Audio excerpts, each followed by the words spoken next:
just to annoy Andy and Kev, who are big Warrington fans, did any of us watch that game Friday? The trouble is when there's 3 on at the same time, and that's already gone after about 10 minutes, and you're watching Wigan and Lee, which well is done, really Warrington. Excited. I've seen the tries, and that's 48-0. Well done. So I think the thing coming out of that game, and brilliant Warrington, 8 different try scorers. Steph Ratchford 20 points, great.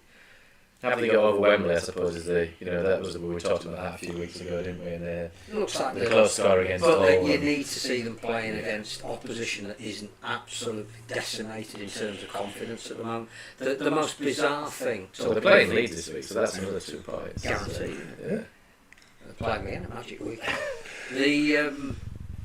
The statement from Ken Davy that came out with So I missed this. We've got another great statement to come as well. So stay tuned for fans of press conferences. But it's a vote of confidence in. That's the death knell. But not a vote. Sorry, it's not a vote of confidence. It was. We know it's not great, but in fact, if you just put out the meme of that, that all the flames behind somebody and the bloke in front's going, "Don't panic." The Elmo one. That was it. And it's like we know it's not good enough, and we'll try harder. Do we know if Elmo, who was standing against Keir Starmer, likes rugby league? Do we know? Nor do we know if Count Bin faces. No. But I suspect he probably. Ronnie the Rhino, is he? He couldn't stand because there's still questions about his private life, you see. So they're going back through the record.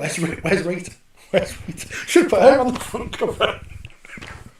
But the issue is, why would you put that out at midnight? What does it tell you? And then Ian Watson's press conference afterwards is now getting to the point where he's talking about himself and the pressure that he feels he's under. Quotes here, no one cares, it's just about winning. People can say they do. Friggin' hell, I've been banging my head against the wall for the last 8 weeks. That sounds to me about the statement from Ken Davy added to that, which came... The job is, in quotes, killing him. Came after that. It's almost like we're letting him down. We like him, we understand, but we need to sever this relationship at the moment.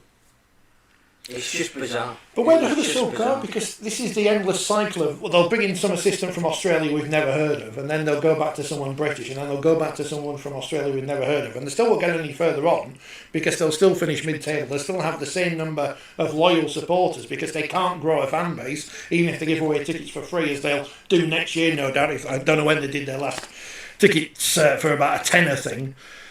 I don't know what... I'm just reading the statement now. The statement says nothing other than... What's the point of putting that out? Well, what do they do next week if they, who do they play this week? Lee, away. Huge game against Lee, because if they don't win that, so they lose at Lee. The season is finished. In a similar manner. What do they do then? Well, the other thing about... Well, I think that's why it's building you up to... You can't issue another statement saying the same thing. No, you have to do something. I think the issue for me where you think there's something not quite right there, and again, I think we need to... We're a sport that talks a lot about well-being, and we're quite good at it, but as Ian Watson himself has pointed out, one people that don't get any well-being is the coaches, and you sort of know that when you take the role on, but people are, don't think of the human side, and I've written a bit in the next mag about the treatment of Rowan Smith, which again I'm not sure was, we don't think about the person. Well, you can see that. You look at another sport, Gareth Southgate. What's going on with Gareth Southgate? Who apparently he's a nice bloke, and all the players like him, and his record actually stands up for himself. But apparently he's the worst person ever in the history. But I would love for nothing else, and I don't watch football. I'd love for nothing else England to win the tournament. Yeah, and all the people going out to delete their tweets. Yeah, no, I just thought it was good. Because ultimately, they're now in the semi-final. And also, which is his fourth.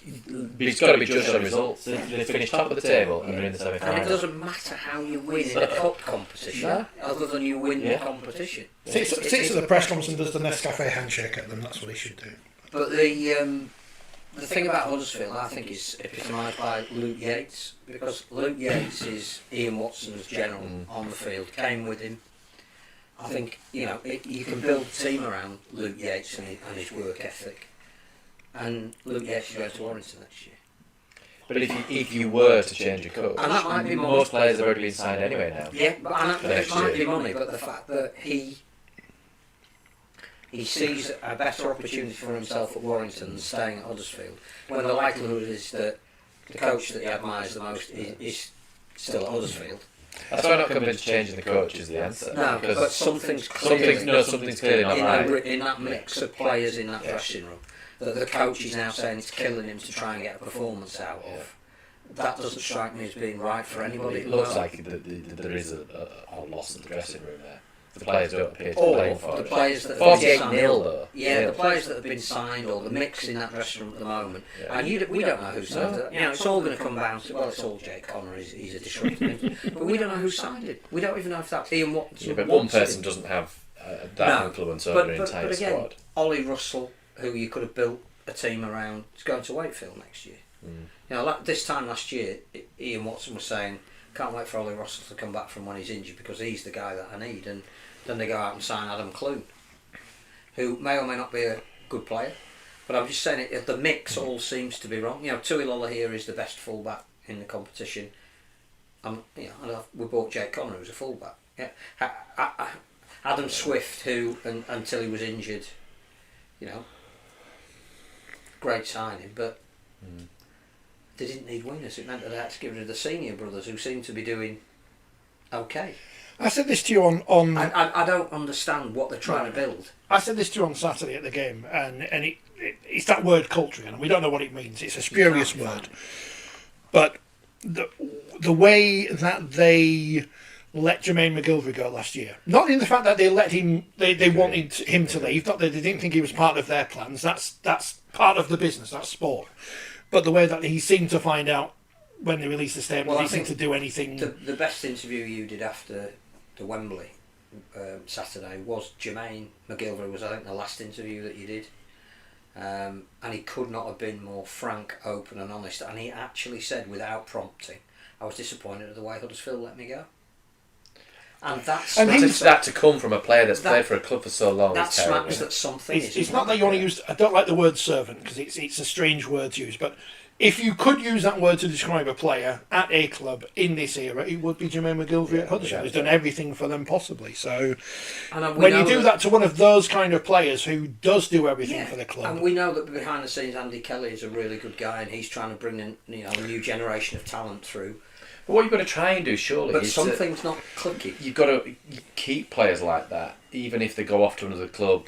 But there's a promise of a role in the future, because that's what culture's about. Yeah, it's the DNA of the club that you need to inculcate in the kids that are coming through. That probably you think Jermaine McGilvery, you think Huddersfield Giants. Yeah.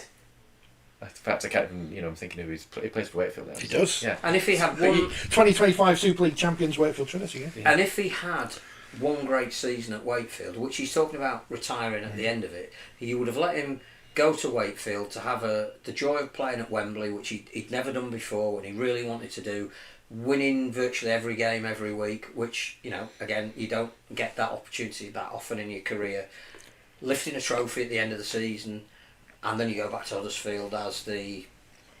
Yeah, I mean, I don't know what you want to do, whether he's involved in coaches or Earl Crabtree is on the commercial side, and he's brought in some great sponsors, but something isn't right.